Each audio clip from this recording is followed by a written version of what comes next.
Well, everyone, welcome back to a very exciting episode of the Storybox podcast. Today, my friends, I'm delighted to welcome the wonderful Terri Cole. Now, if you don't know who in the world she is, you need to get to know her because she's honestly incredible. I love listening to her podcast and watching all of her stuff. I watched the interview that she did with an alumni of the Storybox, Whitney Goodman, which was pretty cool as well. But Terri Cole is a licensed psychotherapist. We're going to get into what a psychotherapist does as well, and global leading expert in female empowerment, which I love too. For 2 decades, Terri has worked with some of the world's most well-known personalities, from international pop stars to Fortune 500 CEOs. I'm pretty sure she can't tell me who's in that list, but I won't ask. Terri has a gift for making complex psychological concepts accessible and then actionable. She has a brand new book out called Boundary Boss, which you can go and get a copy of right now. And I highly recommend that everyone goes and does that, because who needs boundaries? We all need them. And we can get better at putting them in place. Is that right, Terri? Yes. That is correct, Jay. Amazing. Well, we're going to get into all that today. Welcome so much to the Storybox podcast today, Terri Cole. Why, thanks for having me. I'm super psyched to be here. I'm psyched to have you here, Terri. Now, my very first question for you is, what does success look like for you? Besides having a shit ton of cash, it really means, because that's there, right? Because what is money? Freedom to do good works is what money is to me, and to live the way that I want to live and to have choices and freedom. But really, success is having a balance, having a happy, I've been married with my husband for 25 years. I've got kids, I've got grandkids. Like, balance. It can't just be all work. And I'm definitely a recovering workaholic. So I have fought really hard to have success on my own terms that is based in my desire and not based on fear. You know, for years, I thought I was running. I thought it was just ambition. Like, I'm just running towards my goals. And then, a bunch of therapy later, I was like, or running away from my fear of being inadequate, or that I think my father wished that I was a boy because I was his fourth daughter, or whatever, right? We all have our story. So that's what success means to me. Having a robust personal life. I have many amazing friends. I have 3 sisters. I'm very close with my mom. I have an amazing marriage. I love my kids. I love my grandkids. And helping as many people in the world as I possibly can reduce their suffering and elevate their joy. How long have you been married for 20-something years, right? Mm-hmm. How did you meet your husband? On a blind date, old-fashioned. Tell me the story, please. Oh, so good. I was a talent agent at the time, and one of my clients, who was just a player, kind of a guy who I would never go out in a million years. But he would always be like, I got tickets to a Broadway show. Do you want to go? I was like, okay, but we're never having sex, by the way. So he was like, he always had like a million girlfriends. And then one day he was like, hey, you know what? You should go out with my best friend from high school. He's nothing like me. And I was like, well, if he's nothing like you, I'll consider it. And we went out actually on a double date with the player and his then fiance, which obviously they broke up. And then my husband, Victor is his name, Vic, he calls me after our first date and says, the woman that I date normally is coming back from Europe, and Brian thinks that I should try to date both of you, but I really just can't. You're amazing. Can we be friends? I was like, you're at least the most honest man that I've met in New York City so far. And we stayed friends for a couple of years, and I kept trying to fix him up with other people because I was like, this dude is straight, great looking, super successful. He's an artist. He's an illustrator. He's a visual journalist, goes to war zones. Like, he's amazing. I just thought he wasn't for me because of that first date. And then we end up going to dinner years later as friends. And again, I brought a friend who was single trying to fix her up with him. And then we just hit it off that night. And he was like, hi, do you want to ditch these people? I was like, yes, I do. And we were together ever since. So there was a method in my madness asking that question, because you've been married for quite a bit of time and you have this book called Boundary Boss, and because you mentioned about finding balance in your life. What advice would you give to young people like myself at the moment? Because I'm 25, not married yet. I hope to get married one day. But in order for me to have a long-standing, long-lasting relationship like you have, and you mentioned that it was a great marriage and all that sort of stuff. Mm-hmm. So what advice would you give to me in finding that sense of balance while also keeping my boundaries in place with that person? Is that even possible? Of course it is. I wrote a whole freaking book on it. It's definitely possible. But Jay, it's really about slowing down, right? In the dating process, I say slow down. I feel like if there's a lot of urgency, like on date 3, you're like, let's move in together. That makes me, if my therapy clients are saying that, I'm all like, hey, tap the brakes. Because if this is good on date 3, it'll be good on date 23 or month 23. Why we got to be talking about getting married? Like, that's a red flag to me if there's too much rushing. I also think not being sexual instantaneously. Now, listen, maybe I'm just old. I don't know. Like maybe I'm just a different generation. But from a psychological point of view, I feel like if we have sex really fast, it complicates the getting to know each other process, because now there's a potential ulterior motive that neither person can even identify, right? Like if it's really hot and you're really, do I know the difference between love and lust? I'm not positive, because they feel a lot alike and they're not the same. And really, if you wait, which sounds very like corny and old fashioned, because I'm not anti-sex. I just was never a really promiscuous person. And when I met Vic, I said from the first date, when we were actually getting together, I was like, hey, I have this thing. It's called the 8-date rule. And he's like, excuse me? And I was like, definitely not having sex until we've had 8 dates. And he was like, okay, that's fine. He was just normal. Like he was like, I'm sure he thought it was a little weird. And I said, let me tell you why. If I go on 4 dates with someone and I don't want to have any more dates with them, I certainly will not myself regret not having sex with them on date 3, right? And it creates, first of all of this beautiful sexual tension, anticipation, which made it, when we finally did have sex, amazing. But it took it off the table.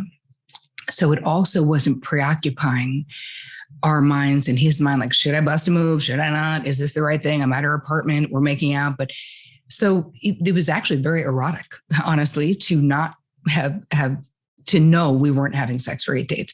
Now, I'm not saying that's right for everyone, but I think the theory from a psychological standpoint is sound, that slowing down gives you a chance to get to know someone in a less complicated way. And yet one of my friends, Rob Mack, was on my show the other day. We were talking about it and he was like, well, we did a webinar together, and he was like, and I can tell you, Terri, I will disagree with you, because 2 of my long-term relationships, we had sex on the first date and sex was amazing then and stayed amazing throughout the relationship. And we still were together for 5 years. Yeah. So again, I'm not saying this is like scientifically proven. I'm just telling you what my thoughts are on it. So how long should we actually wait in terms of, I know you said it's different for everyone, but was there any particular reason why you chose the 8 dates? And I mean, like, you can have 8 dates in 8 days, so to speak, but like, how long? You can. And I'm not saying that 8 dates took a really long time, because the truth is, once we fell hard, and I probably waited 3 weeks. Yeah. You know what I mean? So again, if you see the person once a month, the 8-date rule, probably not going to work for you, right? It's really just the theory. It's in your mind, giving yourself permission. And for me, I needed to voice it so that I wasn't worried about it. And also, I needed to know that I was with someone who respected my sovereignty over my own sexuality, my own body. I mean, when I was in college, I remember fooling around with some guy who was whatever. And I had said to him, he was like, hey, this is the 3rd time we've been out and making out heavily. And like, are we having sex anytime soon? I was like, definitely not. He's like, okay, then I'm out. And I was like, good for you. Wow. But good for him. That's fine. He was a grown man. I was like a 19-year-old. And I was like, dude, I don't even know you. But there was clarity. And I feel like with communicating up front, you're managing expectations, whether they're the other person's, whether they're your own. But for me, it created a liberation to enjoy getting to know my husband as a person. And of course, I was super attracted to him. I still am, but I didn't have to worry about whether I was going to be having to say no and how he was going to feel. We were in agreement. And it kind of made it fun. So part of it is it's not to make it be a drag, right? It's to, first of all, see, can you negotiate with this person? Is this person going to flip out and feel rejected or be like, you're a tease or you're this? Or, I mean, the way he responded told me so much about who he was as a person, respectful, decent, in my estimation, and would never want me to do something that I didn't want to do. Yeah. I'm very much old fashioned as well. And I'm always nervous when I'm sharing, I guess, my boundaries and myself with this new person and how they're going to react. Are they going to flip out and say, no, definitely not? But then I've sort of realized these days that if they're flipping out and they're not respecting the boundaries that I put in place, there's obviously reasons behind that. But if they're not respecting it, then why in the world would I want to be with them in the first place? So I guess my question to you is, why is it so important in the first place? And how do we remove that fear between actually sharing those boundaries between someone that's new? And even if we do like them per se, we have those feelings. Should we still like pursue them if they flip out or run like hell? Well, part of it is, I don't think it's an either or. I think that it's part of it is the way that you share your boundaries, and boundaries, the language of boundaries, right? It's an actual language, just like anything else.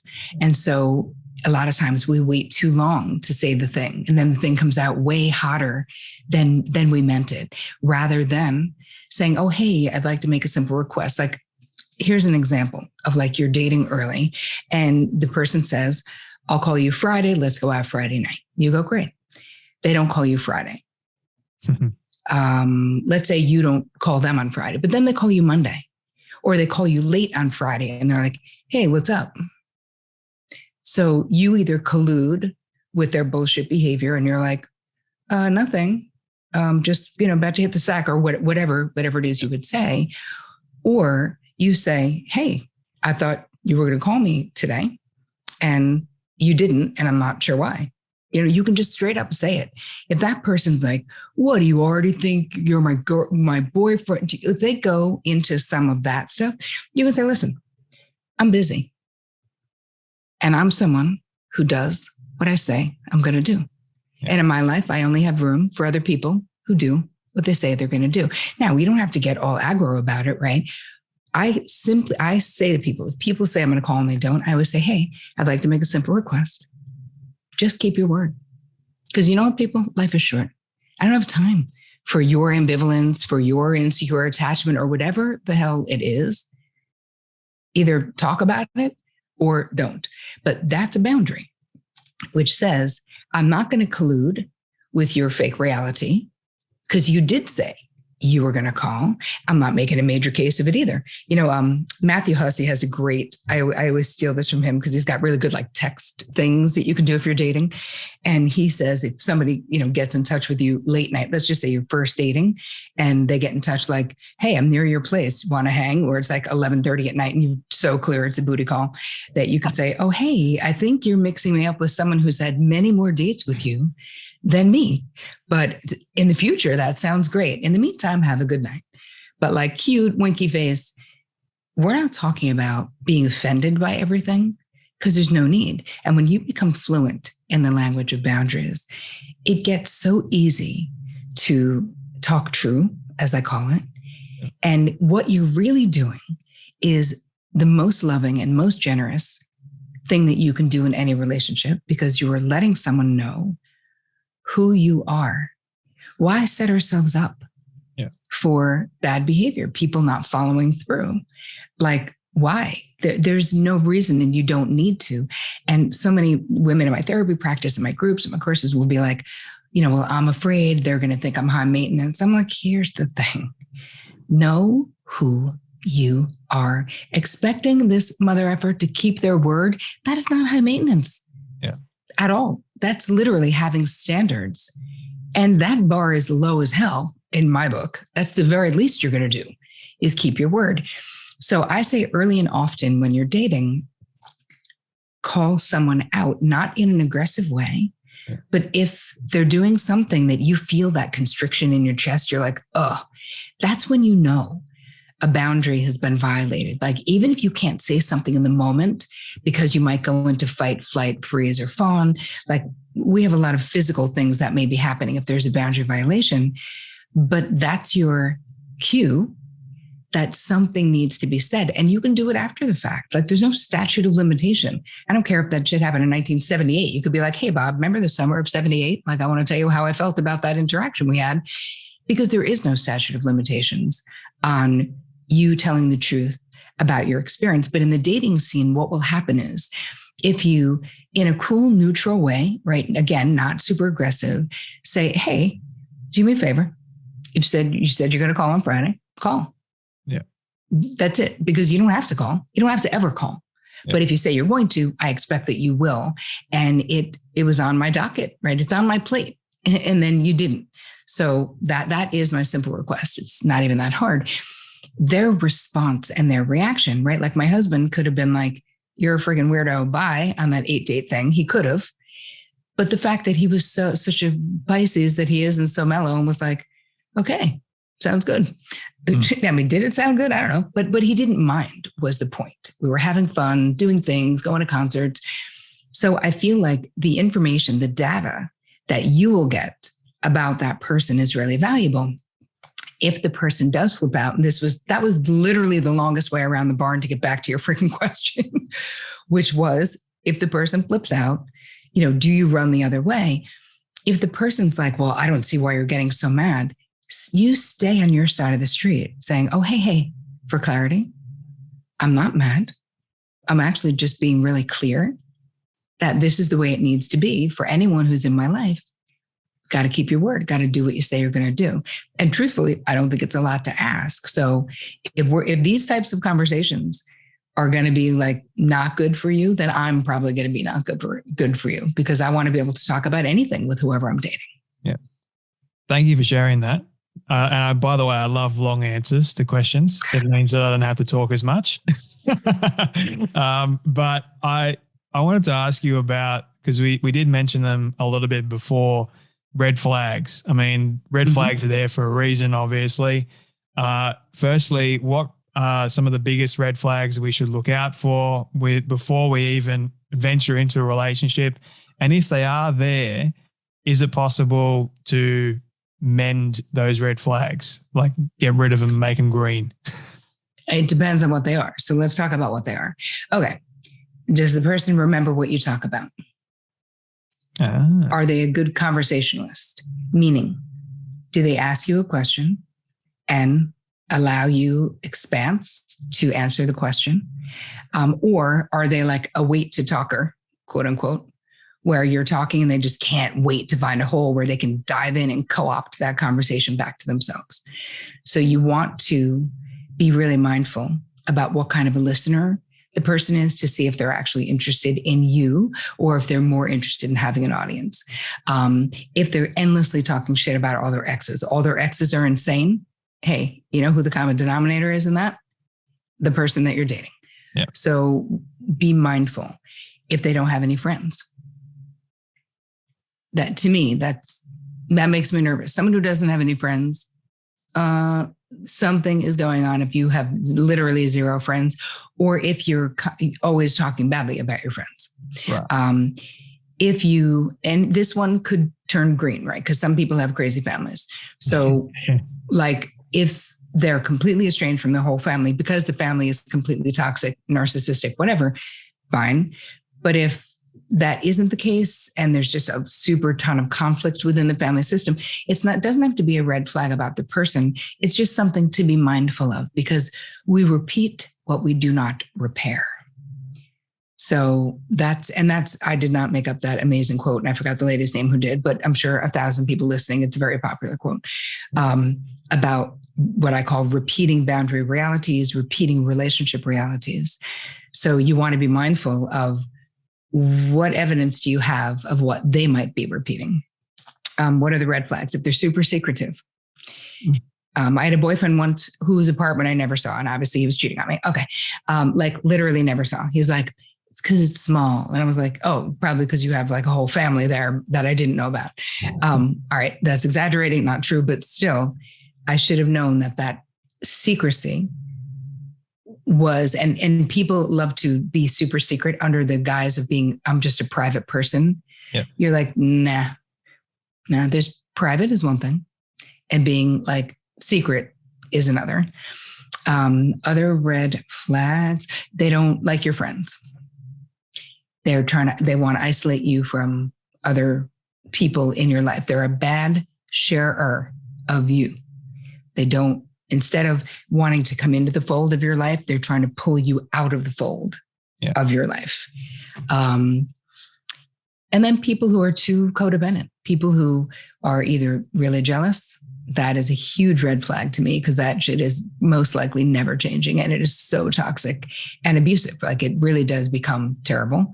Another red flag is love bombing,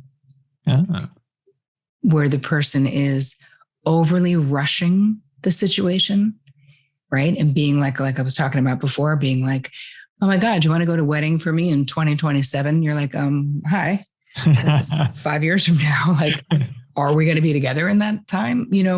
Or talking about like, you're the perfect person for me. Nobody understands me but you. If they're lavishing you with gifts and expensive things and all of that, you're the most perfect, you're the most amazing. Yeah, that's love bombing. And it's a manipulation tactic. Whether the person is cognizant of it or not, it doesn't matter. Because if that's happening, most likely there's going to be an unhealthy relationship. That can be the cycle of abuse. And people are like, well, what if someone is just nice and generous like that? I'm like, well, then their behavior is not going to change.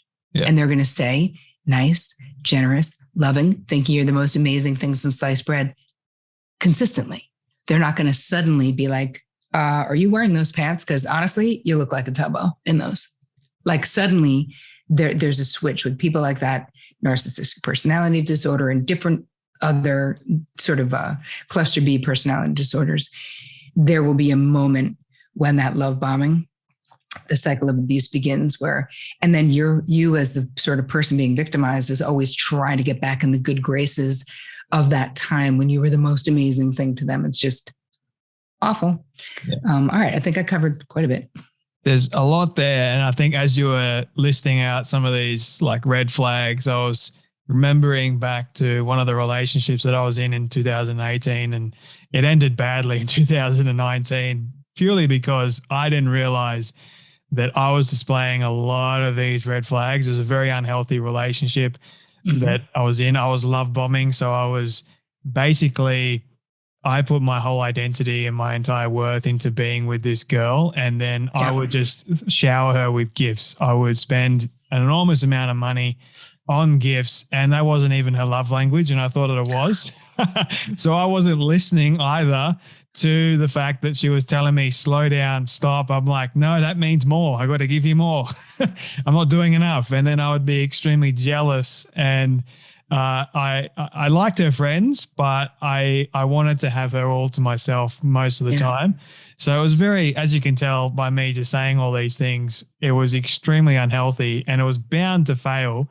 I didn't want it to fail, so I fought as hard as I possibly could to keep it going until I finally realized that I needed to let go. And then another thing we were doing was just not respecting each other's boundaries at all. Like it was, we'd set up one boundary here and we'd just completely cross it, and then you'd feel absolutely miserable as a result of crossing it, and no one respected each other from then on. So it was like this massive compilation. And I look back at it now and I'm like, the best thing she ever did for me was break up with me. Because then it flipped my switch and it made me start like fixing and healing a lot of those idiotic things that I was doing that I actually wasn't really aware of in that moment. So yeah, it was a crazy period, but I'm glad that I'm a lot better now. I hope that I am. But that self-reflection, right? It's what inspires us to self-reflect. Almost nothing but pain. Yeah. Like we got to like be on our knees to be like, okay, I will look at what this is. Like we want to keep going, you know? And it's interesting that you have this insight now and a deeper understanding. It sounds like there was a ton of codependency in that relationship. And this is something that I feel like it's highly misunderstood concept. Actually, my next book is going to be about high functioning codependency because people think that you have to be involved with an addict. You must be enabling them. Maybe it's someone who's drinking or deading or doing coke. No, codependency expresses itself for regular people. It's not just in like a narcissistic personality disorder person and a codependent. Now, everyone has their own theory. That's my theory, is that we all can express codependency, which according to Terri Cole is being overly invested in the feeling states, the outcomes, the decisions, the circumstances, the relationships of the people in our life, but to the detriment of our own internal peace, our own financial, physical, spiritual, emotional well-being, right? That's what it is. Because listen, we're all lovers, right? Yeah. Of course, you're in love with someone. Obviously, you're invested in them being happy. But if it's to the detriment, if something bad happening to them is actually feels like something bad happening to you, like for real, like you need to fix it, that is codependency. I think it's going to be a very interesting book, actually. Because I don't think I've read a book about codependency. I mean, there's chapters and all that, but a whole book dedicated to it, that would be a powerful book, in my opinion. I mean, your book about boundaries is powerful in of itself, but then you got codependency. I mean, not many people were actually, at least I didn't think about it when I was in that relationship, but I'm thinking about it more now. As I get older and hopefully a little bit more wiser from the pain. It's experience, right? It is the experience, Jay. That's it. Like this is just life school, right? We're all just doing the best that we can to learn as we go. But the most important thing you're doing, which is wanting to be healthy and being willing to do the work to make it happen. It's hard. And I chose to be single for a long period of time because I did not feel ready. That was my boundary for myself. Like I didn't feel ready to open myself up in that way for somebody. And it's difficult to actually say no to someone that is interested in you. And how do we, but I know it was hard for me to say no, but is there a way to make it easier for people? Is that even possible? Well, here's the thing with boundaries. Like a lot of times I get questions where people go, I want to put boundaries in place, but I don't want there to be any conflict and I don't want anyone to be mad. And I'm like, well, here's the thing. When we change anything, right? Rejecting anyone doesn't feel good unless you're like a sadist, right? We don't love it. We're like sensitive folks. So you can get better at it because here's the thing. If you don't want to date because of truly you are reserving this time for your own evolution, basically, that's a perfectly legitimate thing to say, right? Is to say, I appreciate you. And if I were in a different place in my life, I could definitely see going for it. I appreciate you making yourself vulnerable.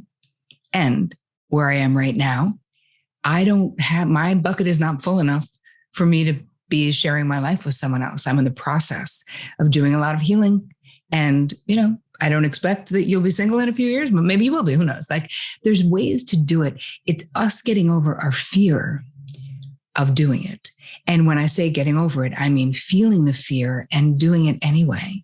Because what it gets replaced by, when you talk about boundaries and, sharing your preferences, your limits, your deal breakers, right? To me, those are your boundaries with other people. All we can see is the fear and the myths of people feeling rejected and you being mean and getting aggressive, and women think that people are going to think they're dramatic or a bitch or whatever. There's all of this fear.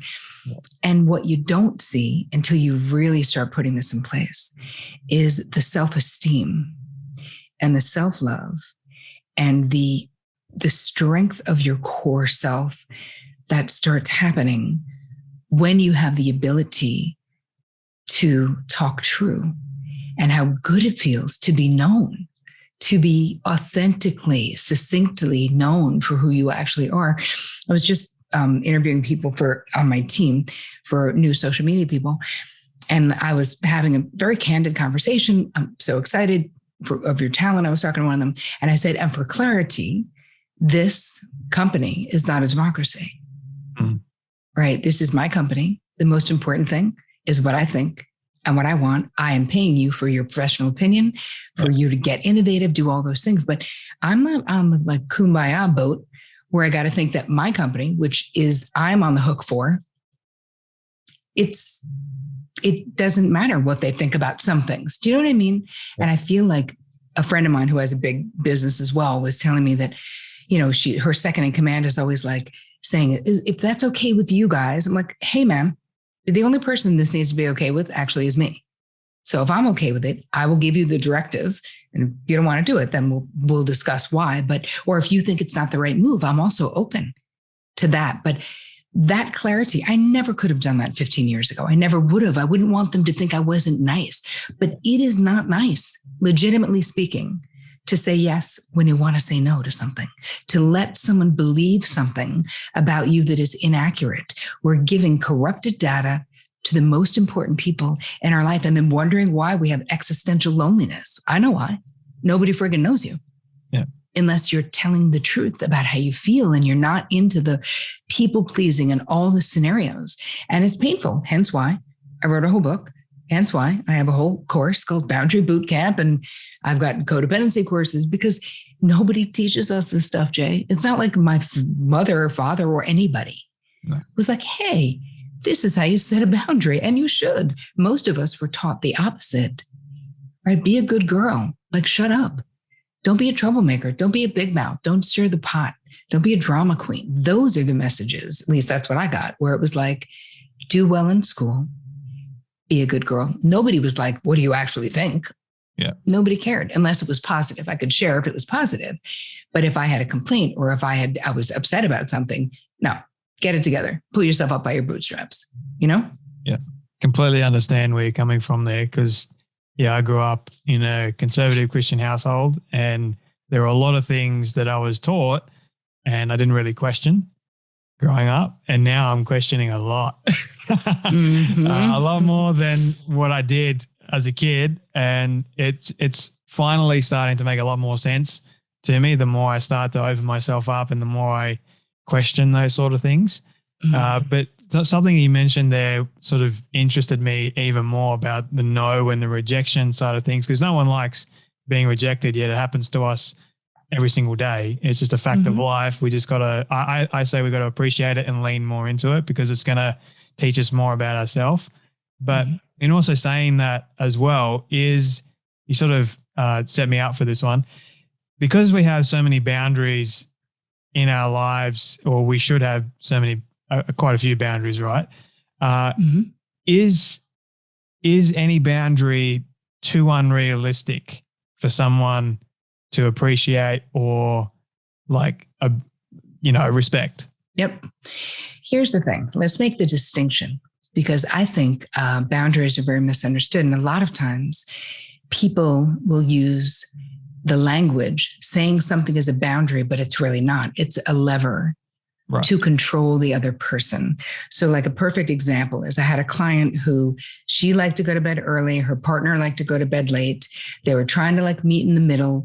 But part of her complaint was when she would go to bed early, her partner would come into the room, flip on the light, get undressed right there, basically wake her up. She's gone to bed at 10, he's coming in at 2 and waking her up. She can't go back to sleep. Okay. So they decided, 2 nights a week, they would go to bed at the same time. So maybe they could fool around or whatever it is they wanted to do to go to bed at the same time. But here's the thing. And she was like, he shouldn't be these are my boundaries. He shouldn't be going to bed so late and he shouldn't be waking me up. And I was like, okay, no. So let's get clear. He's a grown man. He can actually go to bed whenever the hell he wants. That's the truth. You can make a request like, hey, I want to have intimate time with you. Can we make a compromise? But you judging that he's a night owl and you're not, that is not a boundary. That's control. Right. Where your boundary request is that you bought him a little miner's lamp. Can he use it so he doesn't have to put on the fluorescent lights while you're sleeping. And that is a boundary violation because it's intruding on her side of the street, which is her being sound asleep. So does that make sense, the distinction? It does. And I'm sort of going to relate it to me a little bit because I go to bed. Please do.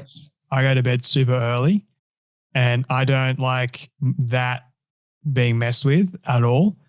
And if it does get messed with, I get annoyed. Mm-hmm. So I try some days, because I was asked this question not that long ago by my parents. They're like, so you're 25 years old, Jay. You go to bed at 7:30 most nights. You wake up at 4 o'clock in the morning, which is honestly very different. It's insane for a lot of people, but I do it for specific reasons, for my own health and my own mental health at the same time. Mm-hmm.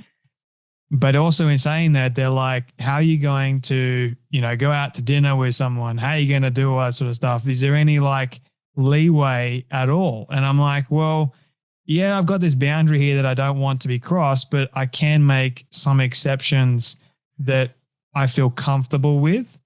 And it's not going to be consistent. If it's consistent, then I've got a problem. Does that make sense?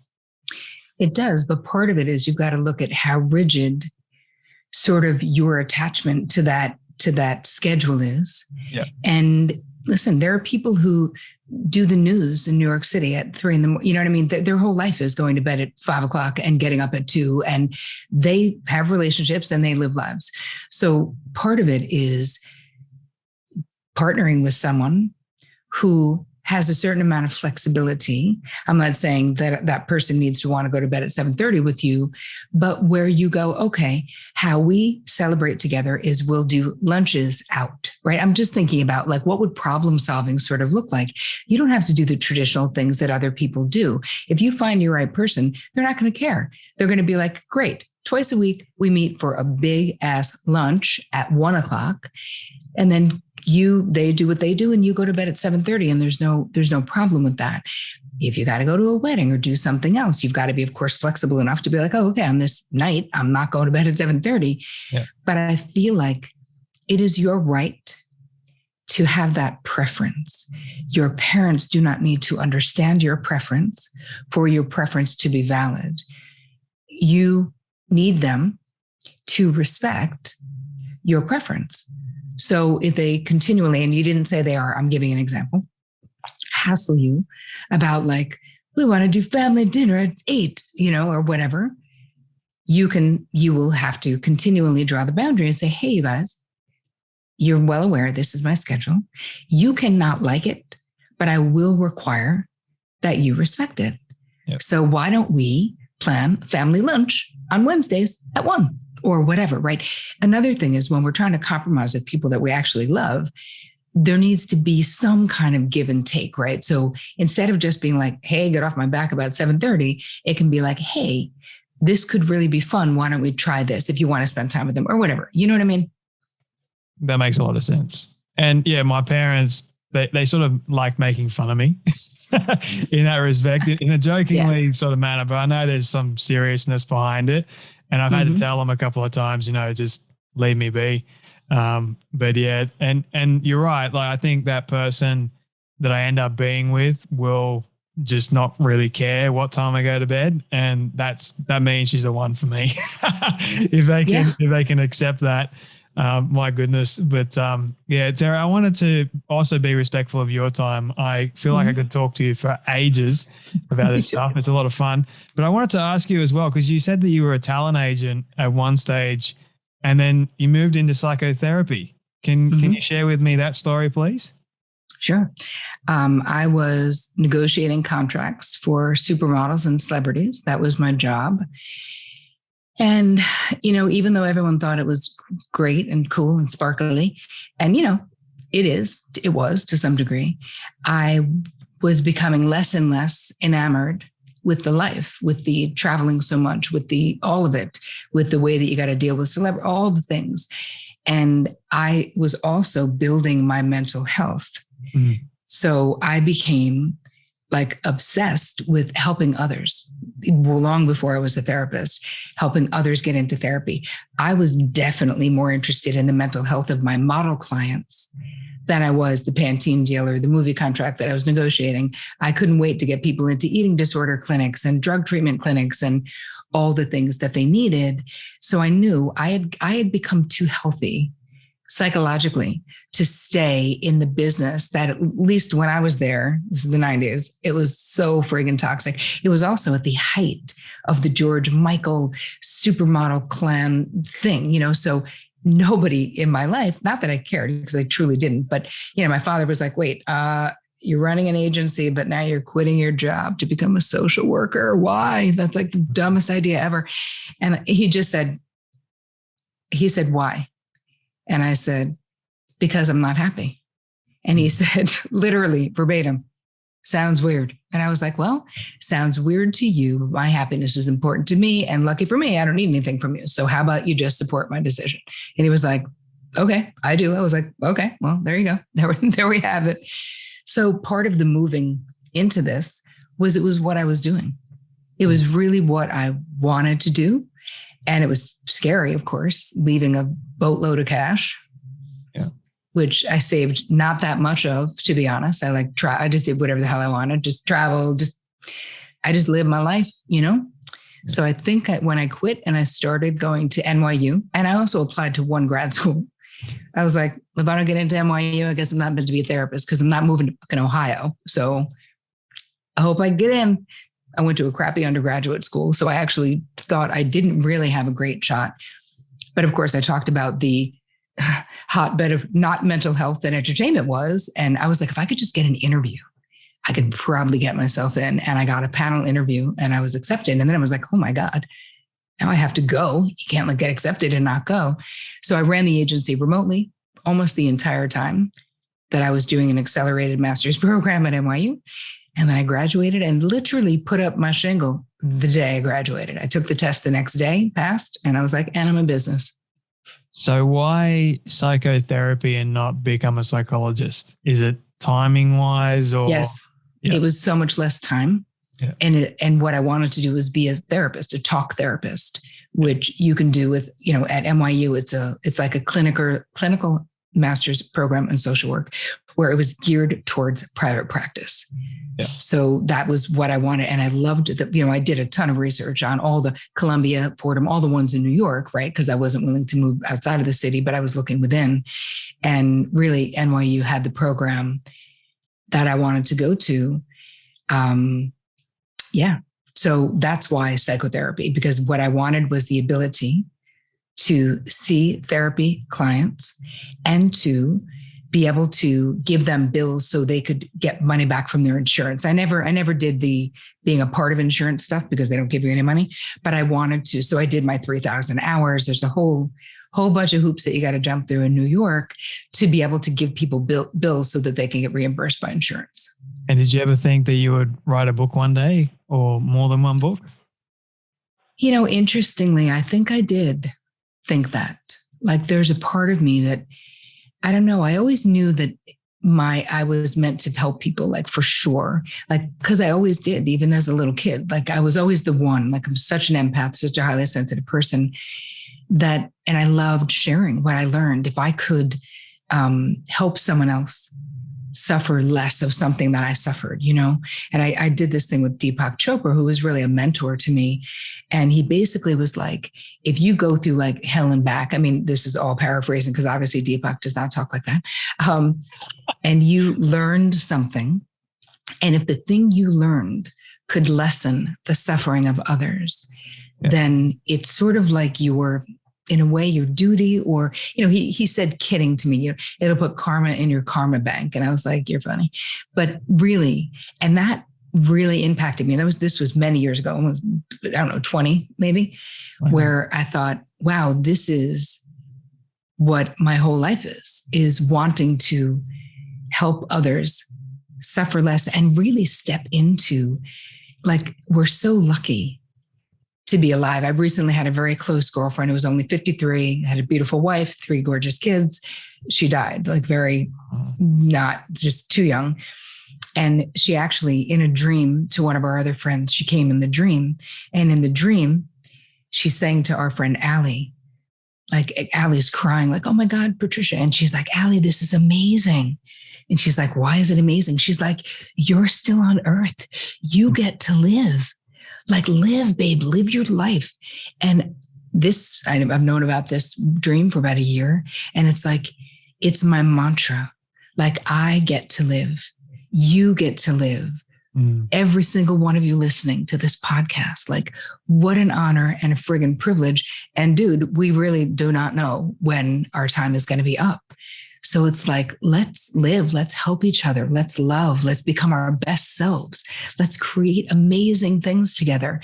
Let's lessen each other's suffering and elevate each other's joy. Yeah, that's beautiful. Yeah, I was reminded the other day actually that how precious life really is and how we should appreciate more of it and how much we take it for granted, like on any given day, like just waking up. We take that for granted most of the time.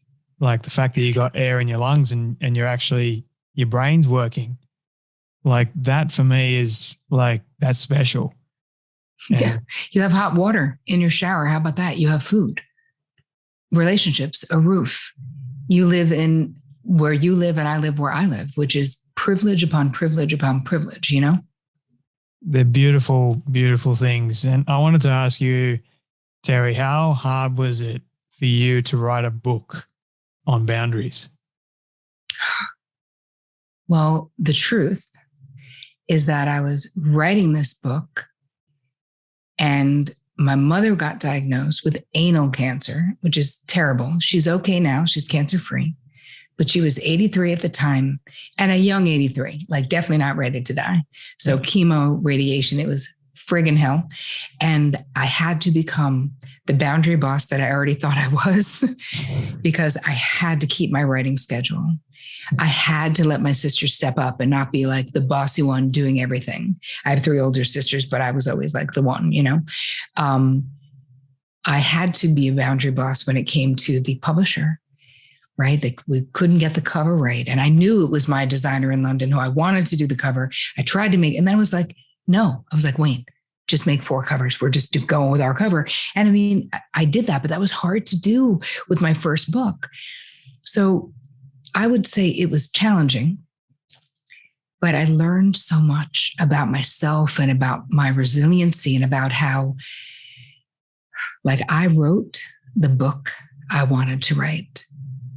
I was not convinced by a developmental editor or other people or the publisher. They, I went to the mat on things that I wanted in this book. And the book has been so successful. And I have thousands of people writing to me saying, I love the format of the book. It's helping me so much, blah, blah, blah.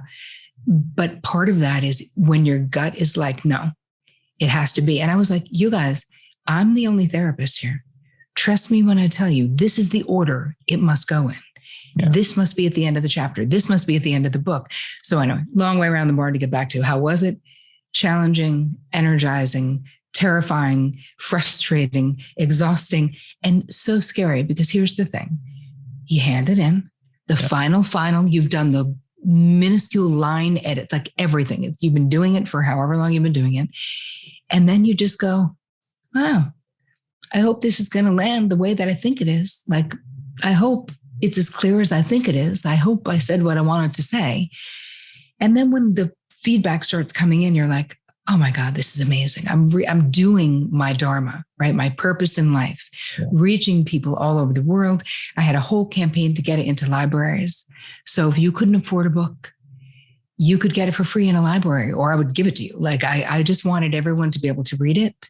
Of course, I wanted to sell it too, but honestly, not more than I wanted everybody to read it. So we had a whole campaign to get it into libraries all over the world.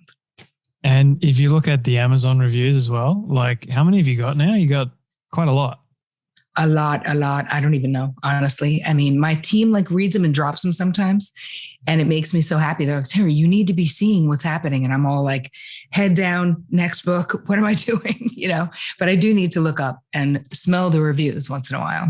And appreciate just how important this book really is and how many people are actually loving it. So that's not an easy thing to do, like to write to write a book, let alone a good book that people love, and you can get like 5-star reviews consistently, like that's something. So congratulations, Terri. Honestly, it's a brilliant topic, and I can't wait for my copy to arrive whenever that is. Things take forever in Australia these days because of distribution issues, but all those wonderful things, but can't wait for it to arrive. 2 quick final questions for you, Terri. Sure. Before I ask them, where do you want people to get a copy of your book? Do they go straight to Amazon or your website? Where do you want them to go and connect with you? Well, I have lots of gifts for them if they go to boundarybossbook.com. So that's where to go, boundarybossbook.com, because I did video, like I just ridiculously overgave to the ridiculous degree and everyone's like, you should take the bonuses down. I was like, why? Why should I ever take them down? You bought the book. I want you to have the bonuses that will give you more information. So anyway, that's where you should go. And you can find me at terricole.com, and I'm at Terri Cole on Instagram. And I also have a podcast that you're going to come on called The Terri Cole Show that I've had for 7 years. So you can find that anywhere your podcasts are. I also have a boundary quiz that if anyone is interested in their boundary archetype, like how your boundaries, when they're disordered, express themselves, just go to boundaryquiz.com. I'm going to take that quiz now. That's going to be a lot of fun. But everyone, go and get a copy of her book, take the quiz, do all those wonderful things. She's not hard to find at all. Just type in her name, she'll come up and watch her stuff. She's got a great podcast too. I love listening to it. She's a good interviewer as well. And I'm looking forward to being a guest on your show. Terri, second final question for you. What do you love the most about yourself and your story? I think what I appreciate the most about myself is my resiliency and my eternal optimism, which not to be confused with hyperpositivity. But I'm an optimist, like in my soul. I really think where there's a will, there's a way most of the time. Yep. And I've had a lot of things happen in my life that could make me kind of bitter or cynical, but they haven't. So I appreciate that I can count on myself to just get the buck back up. Love that. This is my final question for you. This is my all-time favorite question. I love asking all my guests at the very end. It is a hypothetical one, but I want you to imagine with me for a moment that you've been able to reach the age of 100. All your friends and your family have decided to put together a film for you of everything you've ever said and everything you've ever done. Don't ask me how in the world they got it all. We'll call it magic for the sake of argument. But they've been able to get it and show it to you on your 100th birthday. What do you want that film to say and to show about your life? I want that film to show that I helped hundreds of millions of people step into their greatest lives, their power, have more joy. I wanted to show that I was a devoted friend, wife, mother, grandmother, and at that point, probably a great-great-great-grandmother, sister, daughter, and that people were like my passion, helping people, and that the film should consistently show that up until my 100th birthday, that I would still be doing something to be of service to the world. It's a perfect send-off message. You're amazing, Terri. Love this conversation. But thank you so much for joining me today on the Storybox podcast. Thanks for having me, Jay.